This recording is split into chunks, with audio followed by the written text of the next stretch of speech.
Hello everyone. आज हमारी चर्चा होगी निर्मला उपन्यास के अध्याय 2 पे। देखते हैं उदय भानु की मृत्यु के बाद आखिर कल्याणी के जीवन पे क्या बीता और उस परिवार में क्या होते जो इतने लोग उस परिवार में इकट्ठा थे। और हम यह भी सोचेंगे कि भालचंद्र सिन्हा जो उदय भानु को ये वचन दे चुके थे कि हम बिना दहेज के शादी करेंगे, क्या वो करते हैं या फिर नहीं, आखिर क्या हुआ, हम इस अध्याय में जानने की पूरी कोशिश करेंगे। उससे पहले आप हमें कमेंट में बताइएगा कि आप इस उपन्यास को पढ़े हैं या नहीं। और मैं इस पे अपनी एक वीडियो अपलोड भी कर चुका हूँ।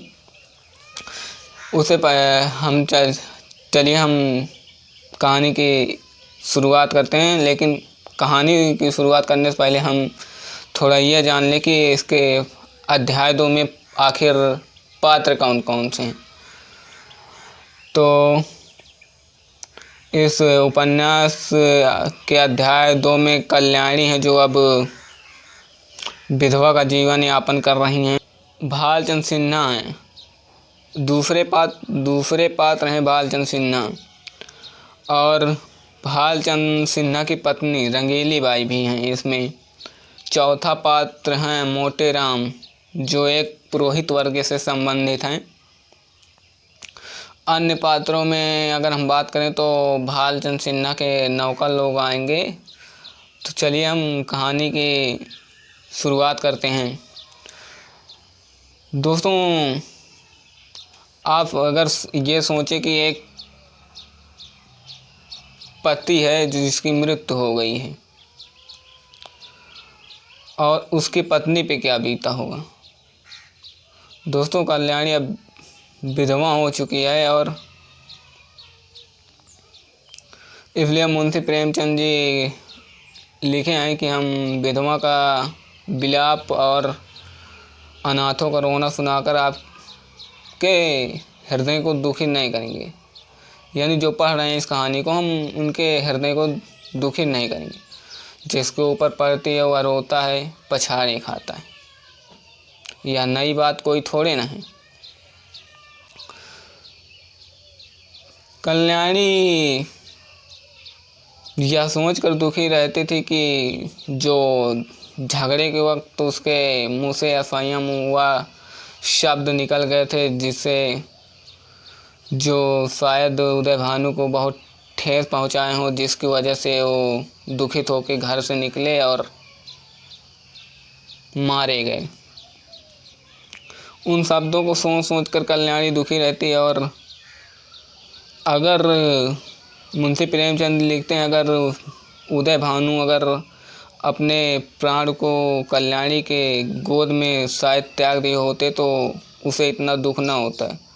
वो ये सोचती कि मैंने अपने कर्तव्य को अंतिम समय तक अच्छे से पालन किया कर्तव्य का, और इससे बड़ी सत्तावना और हो भी क्या सकती है। लेकिन यहाँ तो उदय भानु साहब तो मारे गए हैं, वो भी घर से दुखित होकर निकले थे और बाहर जाके मारे गए। और के यहाँ जो भीड़ भांजे भतीजे जो सारे लोग इकट्ठा थे वो भी अब 1 महीने के अंदर सारे जा चुके हैं। क्योंकि अब जो कमाने वाले उदय भानु थे वो जब वो ही नहीं रहे तो खाने वाले कैसे रहेंगे। जिनका वादा था कि हम पानी की जगह खून बहाने वालों में से हैं, वो भी ऐसा सरपट भागे कि पीछे देखे तक नहीं। दोस्तों, यह बात इस कहानी में हकीकत है कि जब तक आपके पास पैसा है तब तक आपके साथ लोग रहेंगे, लेकिन जैसे ही आप थोड़ा कमज़ोर या दुख में अपना जीवन यापन करें, वैसे ही आपके सारे साथी लोग आपका साथ छोड़ देते हैं। और यहीं पे दोस्तों की सारी सच्चाई पता चलती है कि आपका कौन सच्चा है और कौन आपके साथ अपने स्वार्थ के लिए आपके साथ रहता था। और कहा जाता है कि कल्याणी जिन बच्चों पे जान देती थी अब उन्हीं के सूरत देखकर चिढ़ती है। उसका मानना है कि इन्हीं बच्चों की वजह से मुझे अपने पति से राह मोड़ लेनी पड़ी। अगर आप मेरा वीडियो देखे होंगे तो वो इसलिए कह रही क्योंकि जब उदय भानु और कल्याणी के बीच झगड़ा हुआ तो इन्हीं बच्चों की वजह से हुआ था। क्योंकि निर्मला के ब्याह की तैयारियों में उदय भानु अंधाधुंध पैसा बहा रहे थे और कल्याणी का कहना था कि आखिर इतना पैसा क्यों बहाया यार, हमारे और भी बच्चे तो हैं, उनके लिए भी कुछ रखना चाहिए। इसी में उन दोनों के बीच झगड़ा होने लगा था और यही कारण है कि उदय भानु को मरना पड़ा।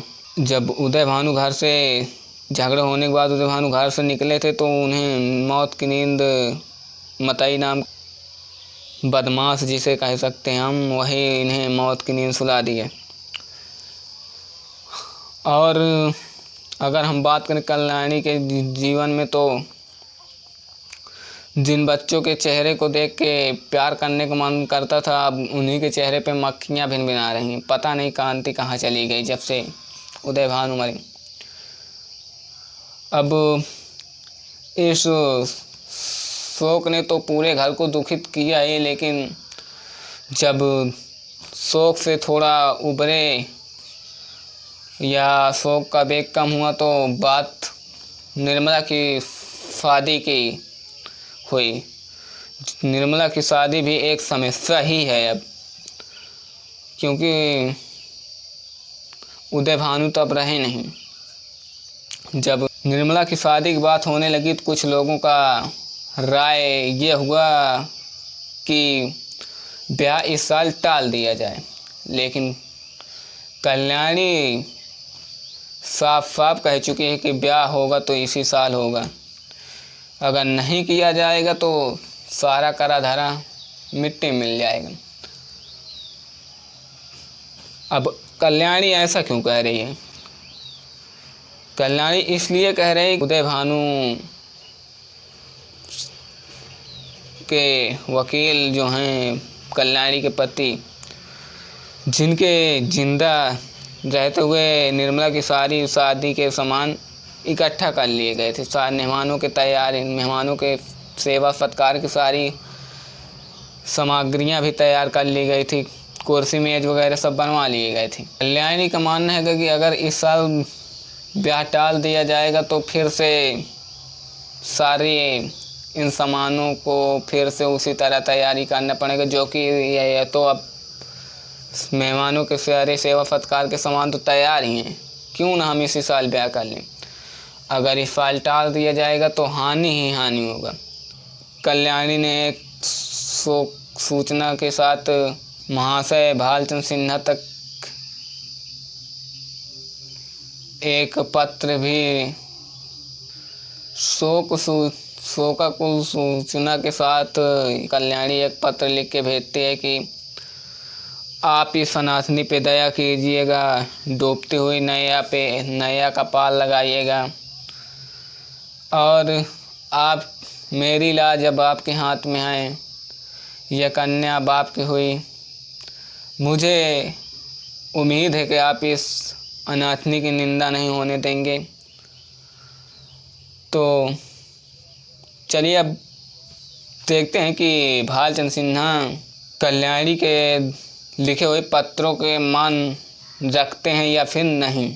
कल्याणी पत्र लिखते हैं लेकिन उसे डाकिये के द्वारा नहीं भेजती है, मोटे राम पुरोहित के माध्यम से भेजती है और यह कहकर भेजती है कि आप वहाँ जाइएगा और कहिएगा कि मेहमानों का आदर सत्कार करना वो अपना सौभाग्य समझते हैं, लेकिन जितने कम से कम आदमी आ सकें उतना ही ठीक है, क्योंकि यहाँ करने व धरने वाला कोई है नहीं।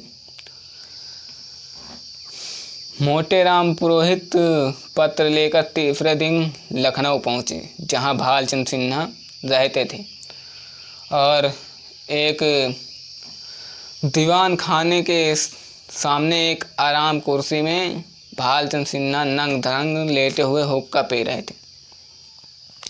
जब मोटे राम पहुँचे होंगे तो उन्हें देखकर भालचंद सिन्हा ने कहा, अक्खा आप आइए आइए, धन्य है भाग्य। और अपने नौकरों को आवाज़ लगाई, गुरदीन, छकौड़ी, राम गुलान, ऐसे करके कई 5-6 नौकरों के नाम बुलाए, लेकिन कोई भी आया नहीं। और तो ऐसे का नामों कई बार बुलाते रहे तो अंत 2-4 मिनट बाद एक काना आदमी खांपता हुआ आया और बोला कि सरकार, इतना की नौकरी हमसे ना होई,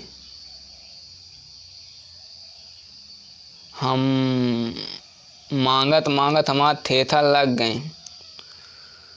भालचंद सिन्हा उसको डांटे, बको मत, जाकर महाशय के लिए कुर्सी लाओ। और वो चला जाता है तो भालचंद सिन्हा मोटे राम से पूछते हैं, वहाँ सब कुशल मंगलमय तो है? लेकिन मोटे राम कहते हैं, अब कहाँ कुशल मंगलमय, अब सब तो मिट्टी में मिल गया सरकार। और इतने में वह आदमी लाके एक चीड़ का संदूक रख देता है और बोलता है कि सरकार, हमसे मेज कुर्सी उठाए नहीं उठाते। मोटे राम उस चीड़ के संदूक में शर्माते हुए बैठे, कहीं टूट न जाए। और उससे पहले हम ये जान ले कि आखिर भालचंद सिन्हा करते क्या थे। मुंशी प्रेमचंद ने लिखा है कि भालचंद सिन्हा एक अखबारी के ऊंचे अहोदे पर थे, जिनकी वेतन 500 रुपये थी। और 500 रुपये तो वेतन थी, ठेकेदारों से भी ये रिश्वत लेते थे और ठेकेदार शराब के नाम पर पानी बेच रहे थे।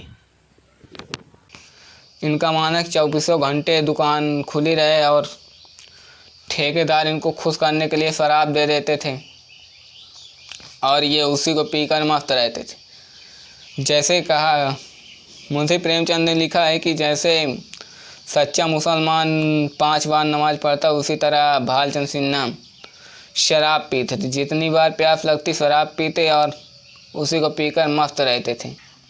और इन मुंशी प्रेमचंद जी ने व्यंग भी किया है कि भालचंद सिन्हा इतने काले थे कि मानो काला देव हो या कोई हफ्सी अफ्रीका से पकड़ के लाया गया हो।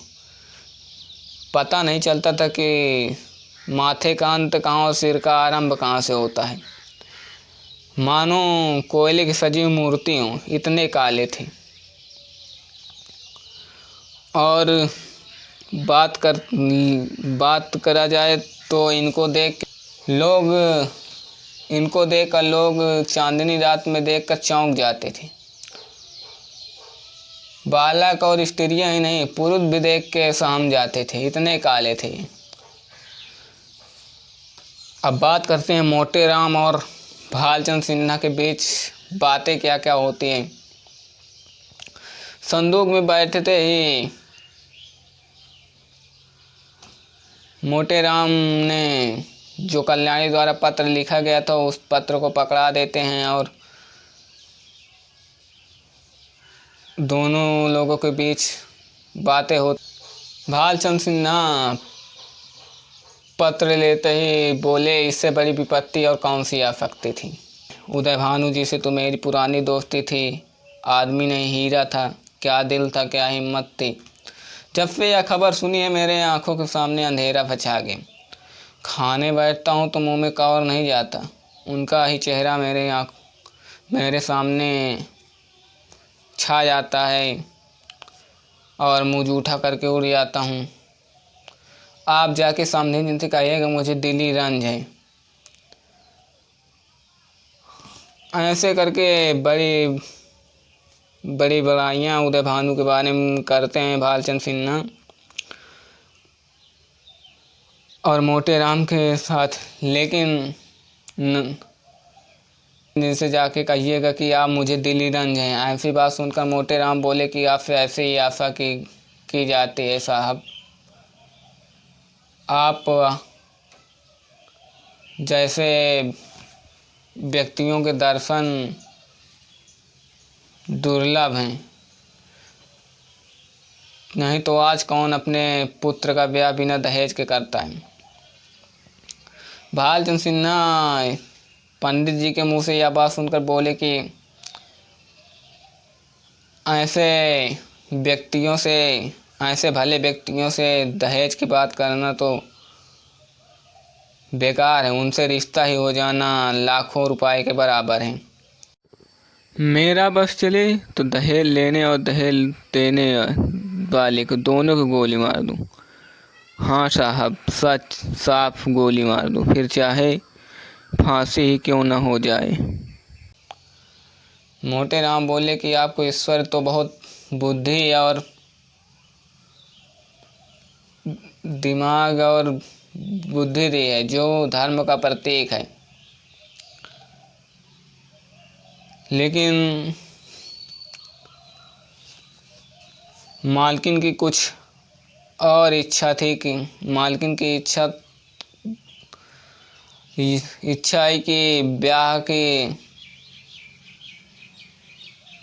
ब्याह का मुहूर्त वही रहे और जितने मेहमान आएंगे उनका सेवा सत्कार तो किया ही जाएगा। लेकिन ऐसा कीजिएगा कि वकील जी के नाम पर भट्टा ना बैठे, क्योंकि अब परिस्थितियां वो नहीं रही हैं। वहाँ करने धरने वाला तो कोई है नहीं। इतना सुनते ही भालचंद्र सिन्हा बोले कि ईश्वर को यह मंजूर ही नहीं था कि वह लक्ष्मी मेरे घर आए, नहीं तो यह वर्ज्य कैसे गिरता। वह कन्या आ गई तो मेरा जीना मुश्किल हो जाएगा। मैं उस कन्या को देखकर मैं न जाने क्या कर बैठूं उस दशा में। ये भालचंद्र सिन्हा ब्याह न करने के लिए टाल मटोल कर रहे हैं, सीधा ये नहीं कह देते। जब ऐसी बातें मोटे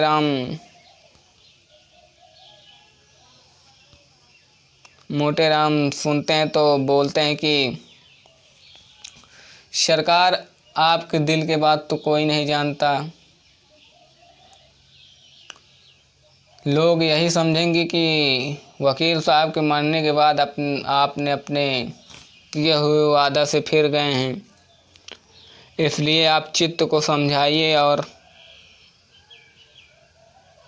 कन्या का परिग्रहण हंसी खुशी करा लीजिए। वकील साहब नहीं तो आप तो हैं, आप ही उसके पिता तुल्य हैं। अब यह सुनकर भालचंद्र सिन्हा पंडित जी से बोले कि पंडित जी, आप तो विद्वान आदमी, आप बताइए, जिस काम का आरंभ अमंगल हो उसका अंत भी अमंगल हो सकता है। और मैं अपने परम मित्र के पुत्री के साथ ऐसा अन्याय नहीं कर सकता। यह बात पंडित जी को निरुत्तर कर दिया। इसका जवाब अभी तक पंडित जी सोच ही रहे थे कि भालचंद्र सिन्हा ने अपने नौकरों को आवाज़ लगाई और कहा कि महाशय के लिए कोई पानी वानी लाए।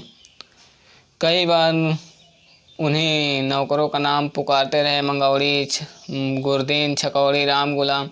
लेकिन अंत में वही बूढ़ा आदमी खांपता हुआ आता है कि सरकार, हमारी तलब दे दीन जाए, हमसे इस तरह की नौकरी ना हुई। भालचंद सिन्हा बोले कि तुम काम करो या ना करो, तुम्हारी तलब चल रही है। दिन भर खड़े खड़े खांसा करो। उसको डांटे, जाके बाजार से मिठाई ला।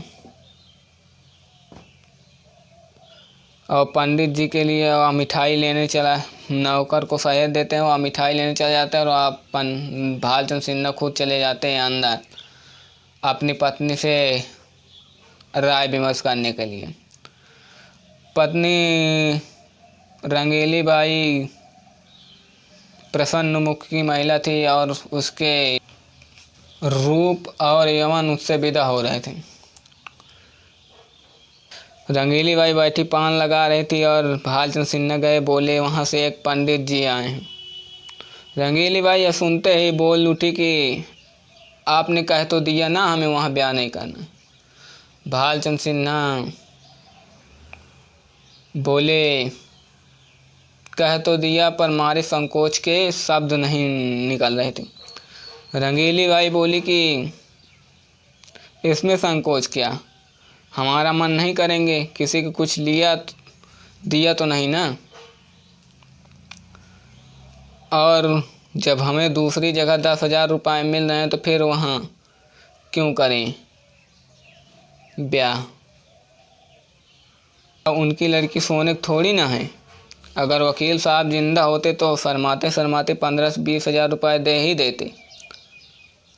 अब वहाँ क्या रखा है, वकील साहब नहीं रहे तो अब वहाँ क्या रखा है। यह कहते हुए पत्र उनके हाथों में पकड़ा दिया। बोले जरा पढ़ो इसको। रंगीली बाई शायद कभी हिंदी किताबें पढ़ी लेकिन खत वत पढ़ लेती थी और खत की पहली पंक्ति पढ़ते हैं तो उसके आँखों से आँखें सजल हो जाती हैं और जब पत्र खत करती है तो आँखों से आंसू बहते हैं। एक एक शब्द में करुणा और एक एक शब्द से दीनता टपक रही थी। खैर अब इतना ही, फिर मिलते हैं निर्मला उपन्यास के अध्याय 3 के साथ। देखते हैं रंगीली बाई पत्र पढ़ने के बाद क्या करती हैं, क्या सोचती हैं। जब इतना पत्र पढ़ने के बाद इतना दुखित होती हैं तो आखिर क्या करेंगी, क्या निर्णय लेती हैं, अब हम अध्याय 3 में जानेंगे। धन्यवाद।